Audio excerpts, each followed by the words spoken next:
What's up, guys? I have some more ways that you can improve your marriage and make it stellar. Number one, stop thinking negatively about your spouse. Now, I know some people are, wow, my spouse is negative. My spouse is a loser. My spouse is a bum, etc. Stop thinking negatively about your spouse. Number one, the Bible does not endorse this type of behavior. So to engage in it is sin, and sin is going to do nothing but wreak havoc upon your life. Now, I have people that ask about my marriage, and I tell them it is a perfect marriage. It is an amazing marriage. Does it mean that we are not two humans in marriage? No, we're two humans in marriage, all right? We're very human. But if you ask me about my wife's negative traits, I would be stumped. I'd be like, what are you talking about? You see, anytime Satan jumps into my life and says, hey, what do you think about this negative characteristic found in your spouse?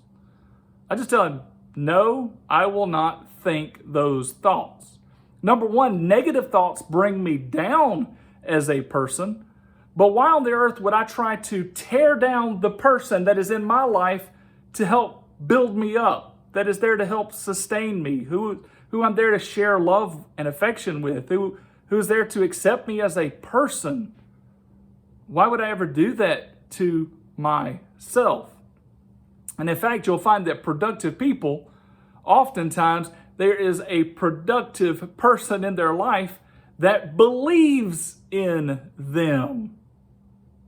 So with our spouses, we want our spouses to think positively about us, and that is so easy and so much more possible if we think positively about them. So stop thinking positively about your spouse. And I'll tell you this, if it seems too hard, why don't you practice it for 90 days? Just practice not thinking negative at all about your spouse and see how much your life and your marriage improves. The next step is to having a fantastic marriage is get your flesh in check. You know, when you're reading through the New Testament, you read through Paul, and eventually you run into the fact that we have a spirit nature and we have a fleshly nature. And how few of us ever spend time building up our spiritual nature, and actually what we do is we let our spiritual nature kind of wane, and then we live in our flesh. Most likely, it is your flesh that gets upset with your spouse. Most likely, it is your flesh that is fighting with your spouse. Most likely, it is your flesh that lets you do heinous things to retaliate towards your spouse.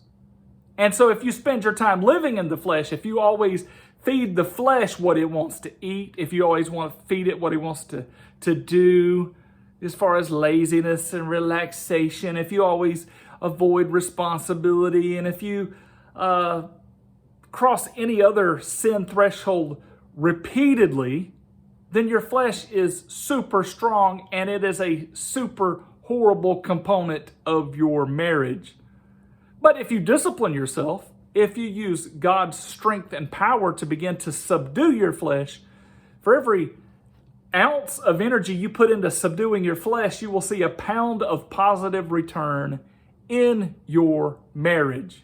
Get your flesh in check and see how many things that solves. Another approach is that when you bump into a problem with your spouse, you need to think in your mind, and this is your goal, is that everything always gets settled. We always get this worked out, period. This has to be the approach. Now, when you got together, did you come together and say, well, we're just going to leave a few items on the table? And if you did, those are surely causing problems at this point. But in our relationships around us, the good relationships are the ones in which things are settled. And so many times when you leave something unsettled, people just happen to move on, or you avoid those relationships, etc. The same thing is happening in your marriage. And for certain, if you allow something to go unsettled, then it goes unsettled for hours around the clock. And while it is unsettled, it is building negative interest. What you want is a relationship of joy and peace. And to do that, you're going to have to solve every problem. But also in taking the viewpoint that everything gets settled, this is an act of faith. It is a belief that God has not allowed a problem to come into your life that cannot be settled, that this will be settled, that this will work out the way it is supposed to. It is a statement of optimism and hope. And it's like, no, this is going to get worked out. This has to be your commitment above and beyond just, we'll let it hang out or sit around or what have you. Along these various same lines, you need to commit 100% to your marriage contract. You need to be 1,000% settled, like a concrete foundation, that this is my marriage. I am focused on it. I will not surrender. I will not retreat. I will continue. I will move on. With that kind of sheer endurance, with that kind of focus, so many problems get remedied and figured out. It is almost hard to believe that they could have ever been accomplished. We see this all the time in other feats. We see record-breaking things. We see businesses accomplish things that you would have never imagined. Someone becoming a billionaire in one lifetime. And these crazy accomplishments came because that person was 100% committed, no matter the cost.